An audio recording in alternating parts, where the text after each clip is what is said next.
In his name I begin with the best of blessings on the noblest of prophets and the Lord and beloved of our hearts, Muhammad and his progeny. Salawat.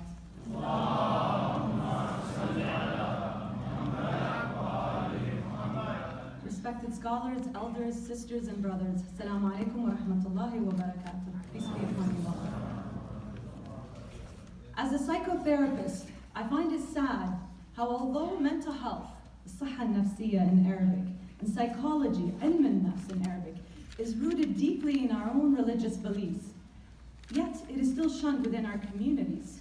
Ironic, considering that mental health simply is the balance amongst the mind, the body, and the soul, and is related to our Islamic concepts of the self, the nafs, fitra, motivation, self-actualization, spirituality. It's all there. And when looking in the Quran, how many times is the word nafs there? When I started looking at it, I stopped counting because there was over 100 times. The prophetic tradition of تفائلوا بالخير تجدوه, hope for the best and you will find it, describes optimism, positive attitude, energy, creating waves in the world. So by putting your positive thoughts out there, you create that. Is that not in our faith?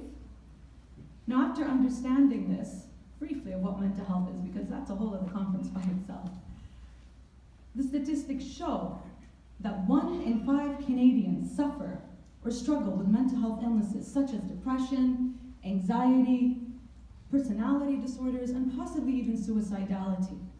This is also prevalent within our own Muslim communities, probably even more so.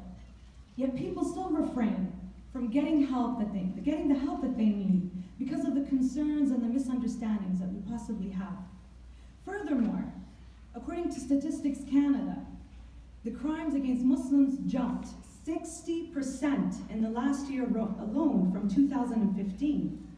What are the implications here for Islamophobia, and how does this affect the Muslims' mental health?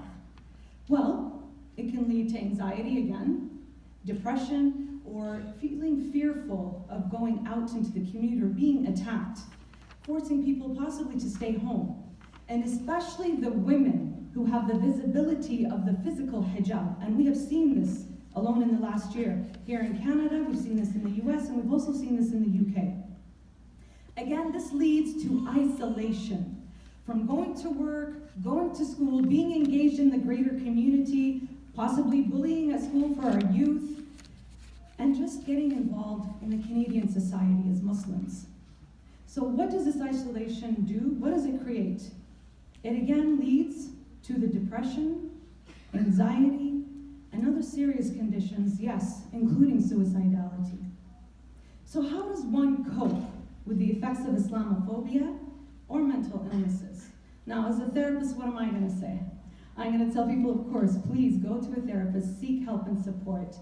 As through a supportive environment, a confidential environment, you'll be able to process and work through the challenges, build up your self-esteem, your sense of self, and if there are illnesses, to get the proper treatment, whether it be medical or supportive counseling or spiritual counseling as well. Now, the best way to deal with any kind of mental illness, of course, is a preventative type. The Serenity Islamic Mental Health Awareness Initiative in Ottawa is a grassroots initiative by a group of students, mental health advocates, and myself, a counselor, where we felt we needed to be proactive in discussing these issues within the community because of the rise of these illnesses. And so what this initiative has done is done several different types of events and workshops and conferences. And the conference that we held in 2016 was dubbed by the Canadian media as Canada's first mental health conference, Muslim mental health conference, which shows you the need and how important it is that we need to be talking and breaking the taboos more about this within our own communities. So for more information about the Serenity Islamic Mental Health Initiative, of course, social media, we also have some booths backing both sides here. So please check us out later today. With the concept of prevention, the Prophet sallallahu alaihi wasallam says,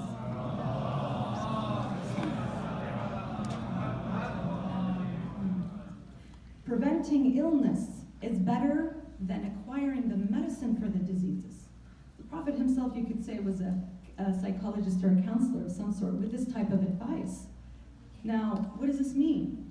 Through self-care, eating well, sleeping well, exercise, incorporating religion and spirituality to have that overall balance, we can work on prevention. We can work on getting treatment as well if it is needed, not to shun away from that. Finally, when we take a look at using faith and confidence to deal with the effects of hardships, any type of hardships in our lives, one cannot forget the Lady of Patience herself, Sayyida Zainab Salamullah alayha. Her stance with power and dignity, with undeterred faith against the trauma she witnessed, against the hate she faced, epitomizes her strength, her light and guidance as a source of inspiration for all of us, as seen through her eternal and epic words of, I see nothing but beauty. عظم الله أجورنا وأجوركم باستشهاد أبا عبد الله الحسين والسلام عليكم ورحمة الله